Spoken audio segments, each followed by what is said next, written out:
بسم اللہ الرحمن الرحیم۔ السلام علیکم۔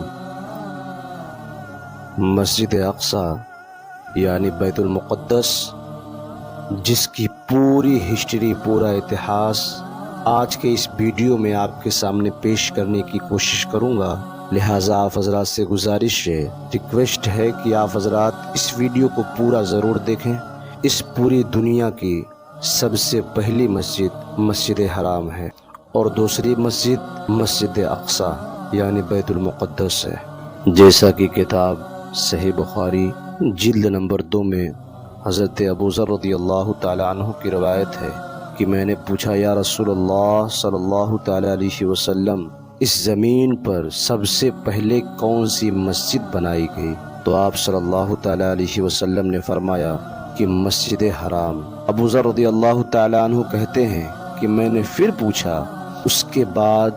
تو آپ صلی اللہ تعالی علیہ وسلم نے فرمایا مسجد اقصی۔ میں نے پھر پوچھا کہ ان دونوں مسجد میں کتنے سالوں کا گیپ ہے، یعنی کتنے سالوں کا فاصلہ ہے؟ تو آپ صلی اللہ تعالی علیہ وسلم نے فرمایا 40 سال کا۔ اس سے معلوم ہوا کہ مسجد حرام کو بنانے کے ٹھیک 40 سال بعد مسجد اقصی یعنی بیت المقدس کو بھی بنایا گیا، لیکن بیت المقدس یعنی مسجد اقصی کو سب سے پہلے کس نے بنایا، یہ جاننا آسان نہیں ہے، کیونکہ اس بارے میں بہت ساری الگ الگ روایتیں ملتی ہیں۔ کسی روایت کے حساب سے سب سے پہلے فرشتوں نے بنایا، کسی روایت کے حساب سے سب سے پہلے حضرت آدم علیہ السلام نے بنایا، کسی کے حساب سے نوح علیہ السلام نے، کسی کے حساب سے یعقوب علیہ السلام نے، اور کسی کے حساب سے حضرت ابراہیم علیہ السلام نے، اور کسی کے حساب سے حضرت اسماعیل علیہ السلام نے۔ اس طرح کے بہت ساری روایتیں ملتی ہیں۔ اب سب سے پہلے بنانے کی صحیح روایت کون سی ہے، یہ اللہ اور اس کے رسول ہی بہتر جانتے ہیں۔ خیر، ہم بات کریں گے حضرت سلیمان علیہ السلام کے بنانے کے بارے میں۔ حضرت سلیمان علیہ السلام نے اس کو کس طرح جناتوں سے بنوایا تھا، لیکن یہ جاننے سے پہلے بیت المقدس شہر کے بارے میں جاننا ہوگا۔ تو چلیے جانتے ہیں یروشلم یعنی بیت المقدس شہر کے بارے میں۔ بیت المقدس یعنی مسجد اقصی، جو اس دنیا کے سب سے پرانے شہروں میں سے ایک شہر ہے، جو یروشلم میں موجود ہے۔ اس کا پورا اتہاس، اس کی پوری ہسٹری آسانی سے آپ اس ویڈیو میں سمجھ پائیں گے۔ شہر کو آپ حضرات غور سے دیکھیے، جس کو لوگ آج بیت المقدس یا پھر یروشلم کے نام سے بھی جانتے ہیں، جس کو اس دنیا کے سب سے پرانے شہروں میں سے ایک جانا جاتا ہے۔ اگر دنیا کے اتہاس میں یہ دعویٰ کیا جائے کہ لوگوں کی سب سے زیادہ جانیں اس شہر کے لیے گئی ہیں، تو یہ کہنا غلط نہیں ہوگا، کیونکہ ہسٹری میں جتنے زیادہ جنگیں شہر کو پانے کے لیے لڑی جا چکی ہیں، اتنی زیادہ جنگیں شاید ہی کسی اور شہر کے لیے لڑی گئی ہوں۔ اس شہر کے بارے میں یہ بھی مشہور ہے کہ اس شہر کا ہر حصہ، ہر جگہ پاک و صاف، پوتر اور مقدس ہے، اور اس شہر کو اس دنیا کے تینوں ہی ابراہیمی دھرموں کے لوگ، جیسا کہ یہودی، عیسائی اور مسلمان بھی حد سے زیادہ مقدس اور پوتر مانتے ہیں۔ یہودی دھرم کے حساب سے ہمارے دنیا کی شروعات اسی شہر سے ہوئی تھی، یہاں تک کہ حضرت اسماعیل علیہ السلام کو ان کے والد حضرت ابراہیم علیہ السلام نے قربان کرنے کی تیاری بھی اسی شہر سے شروع کی تھی، اور اسی شہر میں وہ دیوار بھی موجود ہے جس کو یہودی لوگ سب سے زیادہ پوتر مانتے ہیں۔ یہ وہی دیوار ہے جو ویسٹرن وال یا دیوار گریا کے نام سے بھی مشہور ہے۔ یہ دیوار اسی ہیکل سلیمانی کا بچا ہوا حصہ ہے کہ جس کو حضرت سلیمان علیہ السلام نے ہزاروں سال پہلے جناتوں سے بنوایا تھا۔ اور اگر عیسائیوں کی بات کریں، ان کا یہ ماننا ہے کہ اسی شہر میں حضرت عیسیٰ علیہ السلام کی پیدائش بھی ہوئی تھی، اور ان کو سولی پر بھی اسی شہر میں چڑھایا گیا تھا، اور عیسائیوں کا سب سے خاص چرچ بھی یہی موجود ہے۔ اگر مسلمانوں کی بات کی جائے تو مسجد اقصی نام کی وہ مسجد جس کو اسلام دھرم میں تیسری سب سے مقدس جگہ مانا جاتا ہے، یعنی مکہ شریف اور مدینہ شریف کے بعد مسلمان اگر سب سے زیادہ اہمیت کسی جگہ کو دیتے ہیں تو وہ یہی جگہ ہے۔ اس کے علاوہ مسلمانوں کے لیے یہ شہر سب سے پہلا قبلہ ہے، کیونکہ کعبہ شریف سے پہلے مسلمان اسی شہر کی طرف منہ کر کے نماز پڑھا کرتے تھے۔ جب آخری پیغمبر حضرت محمد صلی اللہ تعالی علیہ وسلم معراج کے سفر پر گئے تھے تو اسی شہر کے مسجد اقصی کے اندر حضرت محمد صلی اللہ تعالی علیہ وسلم کے پیچھے سبھی نبیوں نے نماز پڑھی تھی، اور حضرت سلیمان علیہ السلام، حضرت داؤد علیہ السلام کے ساتھ ساتھ بہت سارے نبیوں اور بزرگوں کی قبریں بھی یہاں پر موجود ہیں، جس سے اس شہر کا مرتبہ، اس شہر کی ویلو اور بھی زیادہ بڑھ جاتی ہے۔ شاید اسی وجہ سے اس شہر کو پانے کے لیے بیتے اتہاس میں مسلمان اور عیسائیوں کے بیچ جنگیں ہوتی اور ان کی یہ جنگیں صرف 15 یا 20 سال تک ہی نہیں چلی بلکہ کئی سالوں تک چلتی رہی، اور آج کے زمانے میں بھی اس شہر کو پانے کے لیے یہ جنگ ہو رہی ہے۔ لیکن فرق صرف اتنا ہے، ابھی کے اس زمانے میں اس شہر کے لیے مسلمانوں سے جنگ کرنے والے عیسائی نہیں بلکہ یہودی لوگ ہیں۔ اب جانتے ہیں اس شہر کے اتہاس کے بارے میں کہ آخر اس شہر کی شروعات کیسے ہوئی، اور آج کے زمانے میں یہ شہر جس حالات میں ہے، اس حالات میں اس کو کس نے پہنچایا۔ جانکاروں کی مانے تو یہ بات پوری طرح سے کلیئر ہو چکی ہے کہ آج سے لگ بھگ 7000 سال پہلے بھی اس شہر میں انسان آباد تھے، جس کی وجہ سے شہر کو اب دنیا کے سب سے پرانے شہروں میں سے ایک شہر مانا جاتا ہے۔ درج کی گئی ہسٹری کے حساب سے دیکھا جائے تو اس شہر کو سب سے پہلے حضرت داؤد علیہ السلام نے حاصل کیا تھا، وہی داؤد علیہ السلام جن کو یہودی اور عیسائی دھرم کے لوگ ڈیوڈ کہتے ہیں۔ داؤد علیہ السلام نے اس شہر کو حاصل کرنے کے بعد اس کو اپنی سلطنت کی راجدھانی بنایا تھا۔ حضرت داؤد علیہ السلام نے اس علاقے پر لگ بھگ 33 سال تک راج کیا تھا۔ ان کے بعد ان کی یہ حکومت ان کے بیٹے حضرت سلیمان علیہ السلام کے پاس چلی گئی، وہی سلیمان علیہ السلام جن کو یورپ میں سلیمان کے نام سے بھی جانا جاتا ہے۔ سلیمان علیہ السلام نے ہی مشہور بلڈنگ کو بھی جناتوں سے بنوایا تھا، جس کے اندر تابوت سکینہ کو رکھا گیا تھا۔ تابوت سکینہ ایک ایسا صندوق یعنی ایک ایسا بکسا ہوا کرتا تھا جو حد سے زیادہ خاص ہوا کرتا تھا۔ صندوق کے اندر پرانے گزرے ہوئے بہت سارے مشہور نبیوں کے تبرکات ہوا کرتے تھے، جیسا کہ حضرت موسیٰ علیہ السلام کی لاٹھی، حضرت ہارون علیہ السلام کا امامہ اور حضرت سلیمان علیہ السلام کی انگوٹھی، اور اس کے علاوہ بھی بہت ساری چیزیں ہیں۔ خیر،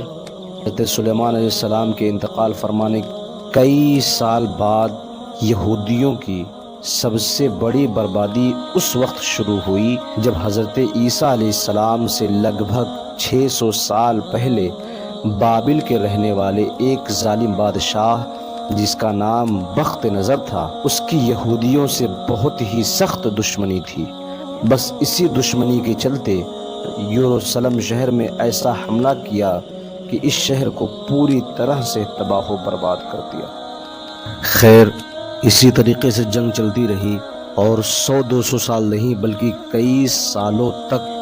کئی صدیوں تک یہ شہر ویران رہا، اور پھر آخرکار 638 عیسوی میں مسلمانوں کے دوسرے خلیفہ یعنی حضرت عمر نے اس شہر کو رومن سلطنت سے جیت لیا تھا۔ اس کے بعد لگاتار ایک لمبے وقت تک یہ شہر مسلمانوں کے ہی انڈر میں رہا، مگر شروع سے ہی عیسائی فوجی بھی اس شہر کو پانے کی کوشش کرتی تھی۔ لاکھ کوششوں کے باوجود بھی عیسائی فوجیں مسلمانوں سے اس کو دوبارہ حاصل نہیں کر پائے، مگر پھر بعد میں جب مسلمانوں کے اندرونی لڑائیوں کی وجہ سے ہی مسلمانوں کی خلافت یعنی خلافت عباسیہ کمزور پڑ گئی تو 1099 میں عیسائی فوج یروشلم شہر کو ایک بار پھر سے حاصل کرنے میں کامیاب ہو گئی تھی۔ مگر اس شہر کو ابھی عیسائیوں کے ہاتھ لگے ہوئے کچھ ہی سال گزر پائے تھے کہ مسلم دنیا میں ایک نیا نام ابھر کر آگے آیا تھا، اور یہ نام تھا صلاح الدین ایوبی، جس نے بچپن سے ہی اس بات کی قسم کھا رکھی تھی کہ وہ ہر حال میں عیسائیوں سے اس شہر کو دوبارہ حاصل کر کے رہے گا۔ یہی وجہ ہے کہ صلاح الدین ایوبی نے شروع سے ہی اس شہر کو حاصل کرنے کی کوشش شروع کر دی تھی، اور آخرکار 1147 میں یعنی 100 سال پہلے ہی ایک بار پھر سے یہ شہر مسلمانوں کے انڈر آ گیا تھا، یعنی صلاح الدین ایوبی نے اس شہر کو فتح کر لیا تھا۔ اس کے بعد بھی اس شہر کو پانے کے لیے عیسائیوں اور مسلمانوں کے بیچ کئی جنگیں لڑی گئی، مگر لاکھ کوششوں کے باوجود بھی عیسائی لوگ دوبارہ شہر کو مسلمانوں سے نہیں چھین سکے، اور اگلے لگ بھگ 600-700 سال تک لگاتار یہ شہر مسلمانوں کے انڈر میں ہی رہا۔ عبد الحمید ثانی کے بعد سلطنت عثمانیہ حد سے زیادہ کمزور پڑ گئی۔ 1917 میں آخرکار برٹش امپائر نے سلطنت عثمانیہ کے اس حصے پر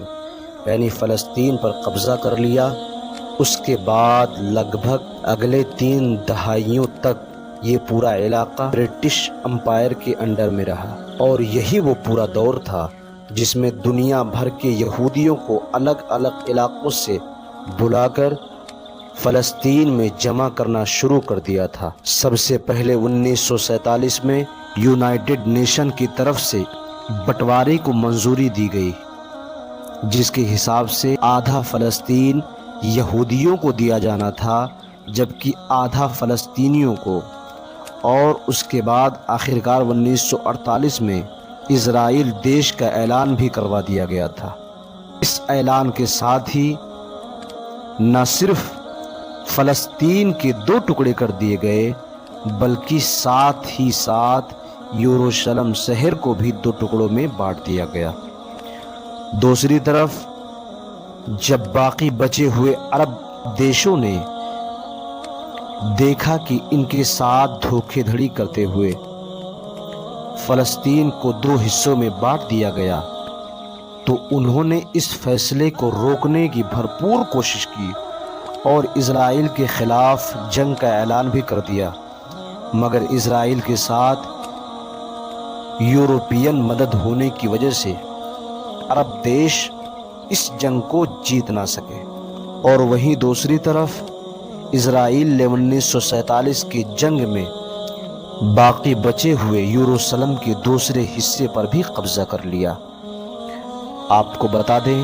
کہ 1947 میں یونائٹڈ نیشن کی طرف سے کیے گئے بٹوارے کی وجہ سے آج بھی دنیا کے لگ بھگ سبھی دیش اسرائیل کے پورے یروشلم شہر پر قبضہ کو غلط مانتے ہیں، مگر اس کے باوجود بھی اسرائیل دیش نے نہ صرف پورے یروشلم کو اپنے کنٹرول میں لے رکھا ہے بلکہ فلسطین کے بھی زیادہ تر حصے پر قبضہ کر چکا ہے۔ آپ نے آج کے اس دور میں دیکھا ہوگا اور سنا بھی ہوگا،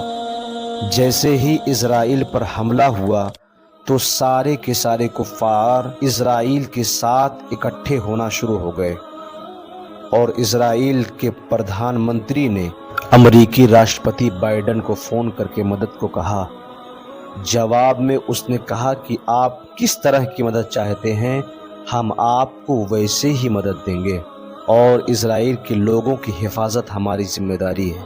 اس بات سے آپ یہ اندازہ لگا سکتے ہیں کہ کفار کے دلوں میں مسلمانوں کے خلاف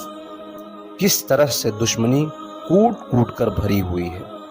فلسطین انبیاء کی سرزمین ہونے کے علاوہ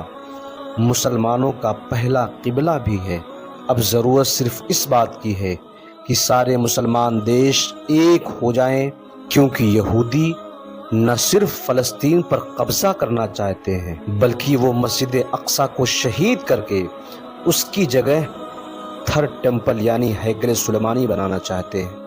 اب مسلمان کو مسجد اقصی کے ناطے ایک ہونا ہوگا اور یہودیوں کی اینٹ سے اینٹ بجا دی جائے، کیونکہ جب پورے کافر ایک ہو سکتے ہیں تو مسلمان کیوں نہیں؟ اللہ تبارک و تعالیٰ سے دعا ہے اور تمام امت مسلمہ کو کفار کے خلاف، خاص کر کے یہودیوں کے خلاف جہاد کرنے کی توفیق عطا فرمائے۔ آج کی اس ویڈیو میں بس اتنا ہی، ملیں گے انشاءاللہ تبارک و تعالیٰ پھر ایک ہسٹوریکل ویڈیو کے ساتھ، تب تک کے لیے السلام علیکم۔